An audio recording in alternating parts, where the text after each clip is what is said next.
Respiratory system से जो related disease है, जो श्वास से रिलेटेड जो बीमारियां हैं, उनके बढ़ने के चांसेस 60% तक बढ़ जाते हैं। सर WHO ने, वर्ल्ड हेल्थ ऑर्गेनाइजेशन ने 2022 के अंदर बताया अगर हम स्ट्रेस बहुत ज्यादा लेते हैं तो उसकी वजह से भी हमारे लंग्स की जो इम्यूनिटी है वो कमजोर होनी शुरू हो जाती है।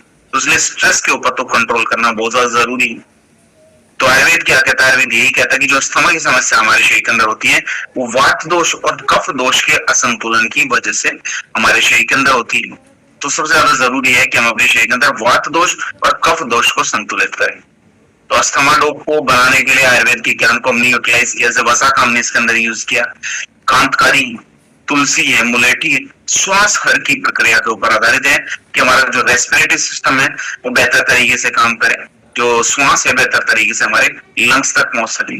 हरिद्र का हमने इसके अंदर यूज किया। पीपली है, शरीर के अंदर कफ दोष को संतुलित करता है, इन्फ्लेमेशन को कंट्रोल करने में भी हमारी मदद करता है। तो अस्थमा रोग को साइंस किस तरीके से वैलिडेट करता है? साइंस कहता है कि जो वसा का हमने इसके अंदर यूज किया अस्थमा की समस्या को दूर करने में हमारी मदद करता है। जर्नल ऑफ एथनोफार्माकोलॉजी की 2018 की रिपोर्ट, कांतकारी का जो हमने इसके अंदर यूज किया, एंटी अस्थमेटिक प्रॉपर्टीज है, अस्थमा की जो समस्या है उसको दूर करने में हमारी मदद करता है। फाइटोमेडिसिन की 2017 की रिपोर्ट है। तुलसी का हमने इसके अंदर यूज किया, इम्यूनोमोडुलेटर के रूप में जाना जाता है कि जो हमारी इम्यूनिटी है उसको बेहतर करने में हमारी मदद करता है। आयुर्वेद रिसर्च जर्नल की 2020 की रिपोर्ट है।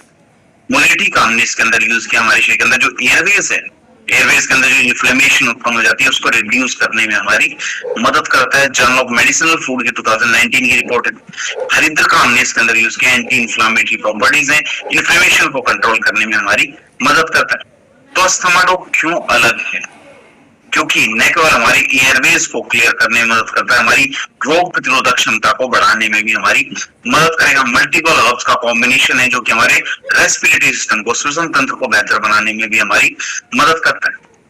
तो अस्थमा रोग कितना, कैसे, किस प्रकार हम यूज करें? लगभग 15 से 20 ml खाना खाने के बाद दिन में 2 बार हम इसको यूज करें।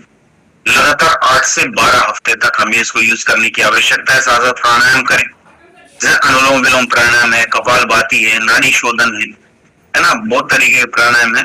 तो प्राणायाम जरूर करें जो ज्यादा बेनिफिशियल है। नेक्स्ट एक समस्या है, मोटापे से रिलेटेड है। अगर आप जिम कॉर्बेट में गए होंगे या एसएस में आप गए होंगे तो वहां पे आपको जानने को मिला होगा, हम लोगों ने ओबेसिटी से रिलेटेड एक प्रेजेंटेशन दी थी अलग से, ओबेसिटी मैनेजमेंट से रिलेटेड, मोटापे को हम कैसे कंट्रोल करें। तो वहां पे हमने बताया था कि ओबेसिटी, जो मोटापे की समस्या है, कई सारी बीमारियों को बढ़ाने के लिए जिम्मेदार है। ओबेसिटी हमारे देश के अंदर एक